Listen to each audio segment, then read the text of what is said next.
विधिमंडळाचं हिवाळी अधिवेशन नागपुरात गुरुवारपासून सुरू होणार आहे आणि त्यासाठी आता नागपूर नगरी सज्ज झालेली असून ठिकठिकाणी स्वागताचे बॅनर्स लावण्यात आले। नागपूर पोलिसांनी अधिवेशनाच्या पार्श्वभूमीवर विधानभवनाभोवती बॅरिकेडिंग केलेलं असून विधानभवन परिसराला छावणीचं स्वरूप आलंय। तर विधिमंडळाच्या हिवाळी अधिवेशनामध्ये महाविकास आघाडीकडून सत्ताधारी महायुतीला घेरण्यासाठी बॅनरबाजी करण्यात आली आणि महाविकास आघाडीच्या बैठकीला विरोधी पक्षांकडून मोठे बॅनर्स लावण्यात आलेले असून या बॅनरवर राज्यातील विविध प्रश्न मांडण्यात आलेत। राज्यातील या विविध प्रश्नांचे डबे रुळावरून कसे घसरलेत आणि ट्रिपल इंजिनचं सरकार कसं फेल ठरलंय तसंच फक्त पोकळ घोषणांचा धूर निघतोय असे दाखवणारे हे बॅनर्स विरोधकांच्या बैठकीच्या ठिकाणी रवी भवनमध्ये लावण्यात आले। तर ईव्हीएम मशीनवर संशय घेणं म्हणजे मतदारांचा अपमान असल्याचा आरोप भाजप प्रदेशाध्यक्ष बावनकुळे यांनी केला आणि 2019 मध्ये तुमचे खासदार निवडून आल्यावर तेव्हा का नाही असा संशय घेतला असा सवाल बावनकुळेंनी उपस्थित केला।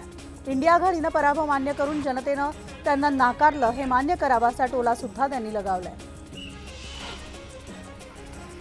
इगतपुरीमधील आदिवासी शेतकऱ्यांनी मंत्रालयावर मोर्चा काढलाय तर भावली, चिंचले आणि आवळखेडसह काही भागांमधील शेतजमिनी दलालांनी बेकायदेशीररित्या बळकावल्याचा आरोप करण्यात आलाय। शेतजमीन परत मिळाव्यात म्हणून गेल्या 2011 पासून इगतपुरी तालुक्यामधल्या शेतकरी बांधव भूमाफियांवर आणि दलालांवर कारवाई व्हावी अशी मागणी केली जाते। यासाठी शेतकऱ्यांचा मोर्चा मुंबईच्या दिशेने निघालाय तर न्याय न मिळाल्यास आत्मदहनाचा इशारा सुद्धा शेतकऱ्यांनी दिलाय। मराठा समाजाला सरसकट आरक्षण पाहिजे असं ओबीसी मधून आरक्षण घेण्यावर ठाम असल्याचा पुनरुच्चार मनोज जरांगे पाटील यांनी केला आणि हैदराबादला गेलेली शिंदे समिती चांगलं काम करत असून मुख्यमंत्री एकनाथ शिंदे मराठ्यांना 100% आरक्षण देणार यावर ठाम विश्वास असल्याचं जरांगे म्हणाले। तर मराठा आरक्षणाच्या मुद्द्यावर छत्रपती संभाजीराजे यांच्याकडून राज्यसभा आणि लोकसभा खासदारांना सर्वपक्षीय बैठकीचं निमंत्रण देण्यात आले। दिल्लीमध्ये ही बैठक होणार असून लवकरच तारीख निश्चित करण्यात येणार आहे। मराठा आरक्षणासंदर्भात सरकारच्या हालचालींना आता वेग आलाय। शिंदे समितीकडून कुणबी नोंदी शोधण्याचं काम वेगानं सुरू आहे आणि या संदर्भात समिती हैदराबादला जाणार आहे। निजामकालीन उर्द नोंदी शोधण्यासाठी शिंदे समिती हैदराबादला जाणार असून त्या नोंदी शोधून अभ्यास करून त्यानुसार समिती शोधलेल्या नोंदी जाहीर करणार आहे। यवतमाळच्या पुसद इथं मराठा ओबीसींसह 12 मलुतेदार त्याचबरोबर अलुतेदार आणि भटके विमुक्त यांची संयुक्त बैठक होतीये। मनोज जरांगे पाटील, ओबीसीचे नेते माजी खासदार हरिभाऊ राठोड यांच्यासह भटक्या विमुक्तांचे नेते, धनगर समाजाचे नेते या बैठकीसाठी उपस्थित आहेत।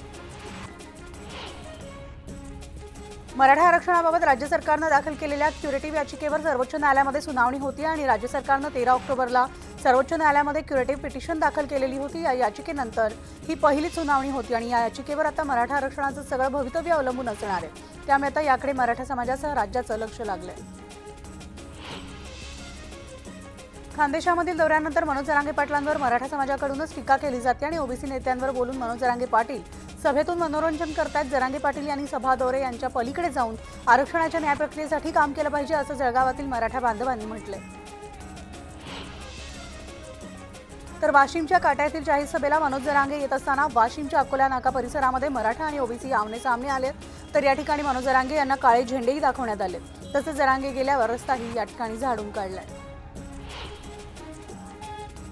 सोलापूरच्या बार्शी तालुक्यामधील बैराग इथं मनोज जरांगे पाटील यांच्या समर्थनार्थ मराठा बांधवांनी साखळी उपोषणाला सुरुवात केली आणि मराठा बांधवांना ओबीसी कोट्यातून आरक्षण देण्याची मागणी मनोज जरांगे पाटील यांनी केली आहे। तर मराठा बांधवांनी मंगळवारपासून साखळी उपोषणाला सुरुवात केलेली असून राज्य सरकारनं 24 डिसेंबरपर्यंत मराठा बांधवांच्या मागण्या पूर्ण न केल्यास मुंबईमध्ये आंदोलनाचा इशारा देण्यात आलाय। राज्यामध्ये मराठा आरक्षणाचा तिढा सुटलेला नाही तर सकल मराठा समाजाचे नेते मनोज जरांगे पाटील यांचे राज्यभर झंझावती दौरे सुरू आहेत। मराठा समाज आरक्षणासाठी आक्रमक झाला आणि लोणावळ्यामधील कार्ला एकविरा देवी, पायथा, वेहरगाव इथं मराठा आरक्षणासाठी सुरू असलेलं साखळी उपोषणास मुंबईमधील आगरी कोळी सीकेपी महिलांनी पाठिंबा दिलाय। राज्यामध्ये मराठा विरुद्ध ओबीसी वाद पेटलेला असताना या ठिकाणी समर्थक आपल्या समाजाला पाठिंबा देताना दिसत आहेत। नाशिकच्या सटाणा तालुक्यामधल्या ठेंगोडामध्ये ओबीसी बांधवांनी कॅन्डल मार्च काढून छगन भुजबळ यांना पाठिंबा दिलाय तर देवळा तालुक्यामधील उमराणेमध्ये जरांगे पाटलांच्या समर्थनार्थ मराठा बांधवांनी साखळी उपोषण सुरू केलंय। तर आता हिंगोलीमधल्या डिग्रस कराळे गावाच्या परिसरामध्ये 110 एकर जमिनीवर गुरुवारी मनोज जरांगे पाटील यांची जाहीर सभा होणार आहे। तर या जाहीर सभेला लाखोंचा जनसमुदाय येण्याची शक्यता असल्यामुळे जिल्ह्यातील मराठा समाज बांधवांकडून तशी व्यवस्था करण्यात येते आणि लाख ग्रामस्थांनी 31 क्विंटल गव्हाच्या पिठापासून पुऱ्या आणि ठेचा बनवलेला आहे। अनिल देशमुख यांचे दिवस संपलेले असून त्यांची ही अखेरची निवडणूक आहे आणि त्यांचं राजकारण आता संपलेलं आहे अशी घणाघाती टीका मंत्री धर्मराव आत्राम यांनी केली आहे। तसेच शरद पवार गटाचे आमदार कार्यालयात आले तर त्यांचा चहा नाश्ता देऊ आणि ते सगळे आमदार लवकरच आमच्या गटात येतील असा दावा सुद्धा त्यांनी केलाय।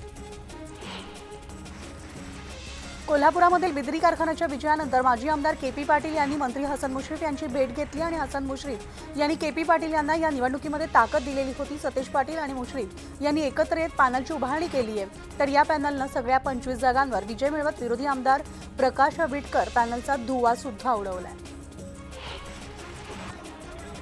आगामी निवडणुकांच्या तोंडावर महाविकास आघाडीसह इतर पक्षांना सुद्धा आता मोठा धक्का बसलाय। लातूरच्या औसा मतदारसंघातील 200हून अधिक कार्यकर्त्यांनी चंद्रशेखर बावनकुळे यांच्या उपस्थितीमध्ये भाजपमध्ये प्रवेश केलाय। राधाकृष्ण विखे पाटील यांच्या मतदारसंघामध्ये भाजपच्या विवेक कोल्हे यांनी काँग्रेसचे बाळासाहेब थोरात यांच्याशी युती करत विखे पाटलांना राजकीय विरोध सुरू केलाय। मात्र आता राधाकृष्ण विखे यांनी आपला मोर्चा कोपरगाव मतदारसंघात वळवला असून कोल्हेंना शह देण्यासाठी राष्ट्रवादीचे आमदार आशुतोष काळे यांच्या समवेत विविध विकास कामांचं भूमिपूजन करत भाजपच्या कोल्हे विरोधात काळेंना राजकीय बळ द्यायला सुरुवात केली आहे। राज्यातील विजेची मागणी घटल्यामुळे आता बीड जिल्ह्यामधल्या परळी औष्णिक वीज निर्मिती प्रकल्प 3 दिवसांपासून बंद आहे आणि त्यामुळे परळीचे अर्थचक्र मंदावले आणि औष्णिक वीज केंद्रामधील 6, 7, 8 हे 3 संच पूर्ण क्षमतेने चालत असताना विजेची मागणी घटल्यामुळे काही कालावधी पुरता संच बंद करण्याचा निर्णय घेतलाय।